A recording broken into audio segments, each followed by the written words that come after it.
नमस्कार, मेरा नाम है भावना शर्मा और आप सबका बहुत बहुत स्वागत है।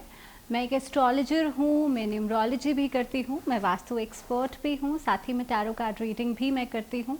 तो आज जिस विषय के बारे में मैं आपसे बात करने वाली हूँ वो है नवमी तिथि। सबसे पहले तो आप सबको महानवमी की बहुत बहुत शुभकामनाएं। तो बात करी जाए तिथि की, तो अश्विन मास में शुक्ल पक्ष की नवमी तिथि पर महानवमी का पर्व मनाया जाता है और इसी दिन माँ सिद्धिदात्री की पूजा भी की जाती है।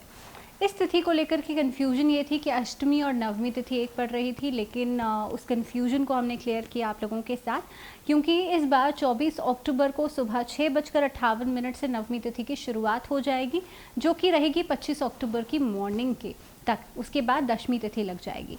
तो देखा जाए टेक्निकली तो दशमी तिथि यानी कि दशहरा का जो पर्व है वो 25 को मनाया जाएगा।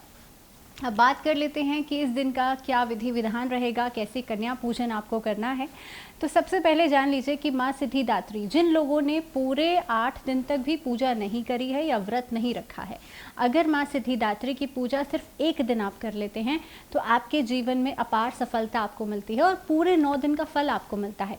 क्योंकि माँ सिद्धिदात्री जो हैं उनके अगर हम स्वरूप को समझते हैं तो माँ सिद्धिदात्री आपके जीवन में कंप्लीशन लेके आती हैं, पूर्णता लेके आती हैं। माँ सिद्धिदात्री का मतलब ही, अगर आप इनके स्वरूप को समझेंगे तो सिद्धिदात्री यानी कि सिद्धियों की प्राप्ति कराने वाली। अणिमा, महिमा, लघिमा, गरिमा, इशित्व, वशिफ्त और प्राप्ति और प्राकम्य, ये वो 8 सिद्धियां हैं जिनकी माँ सिद्धिदात्री जो हैं आपको प्राप्ति कराती हैं। और पूरे 7 दिन तक, देखिए नवरात्रों के समय पर हम अब चक्रास को बैलेंस भी करते हैं ना, तो सिद्धिदात्री का जो वो दिन होता है ये बहुत खास इसलिए भी होता है क्योंकि उस दिन आप अपनी क्राउन चक्र को बैलेंस करते हैं। 7वें नवरात्रि वाले दिन और नवमी तिथि वाले दिन पूरे माइंड, बॉडी एंड सोल का प्योरिफिकेशन होता है।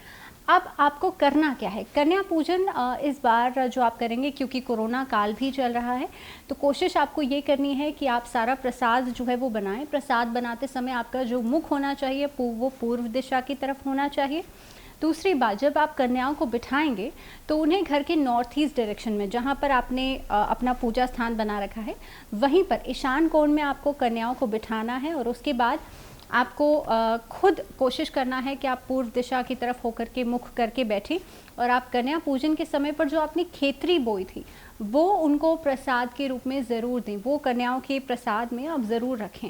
इसके अलावा नारियल का भोग इस दिन ज़रूर लगाया जाना चाहिए माँ सिद्धिदात्री को। जो आपने कलश स्थापना की थी उस नारियल को लेकर के भी आप प्रसाद के रूप में सारी कन्याओं में वितरित करेंगे और साथ ही साथ में कुछ दक्षिणा जो है वो भी आप कन्याओं को ज़रूर देंगे।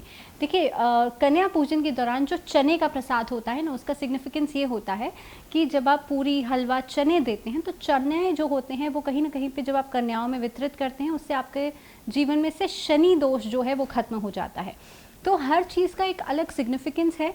माँ सिद्धिदात्री की पूजा जो है भगवान राम ने भी की थी, इसीलिए जो 9 दिन तक भगवान राम ने शक्ति की उपासना करी थी, उसी के बाद दशहरे पर विजय की प्राप्ति उनको हुई थी।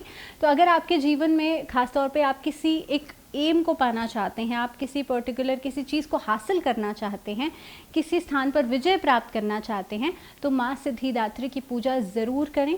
इस दिन आप कोशिश करें कि दुर्गा सप्तशती के आप अध्यायों का पाठ ज़रूर करें और ख़ास तौर पे नवम अध्याय का पाठ ज़रूर करें, क्योंकि हर अध्याय का एक अलग इम्पॉर्टेंस है।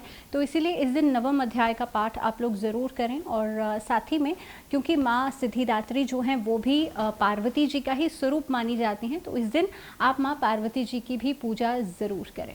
तो इसी के साथ आज के लिए फ़िलहाल इतना ही, और वीडियो में आपसे फिर मुलाकात होगी, लेकिन तब तक के लिए दीजिए इजाज़त। जुड़े रहिए इस चैनल के साथ। नमस्कार।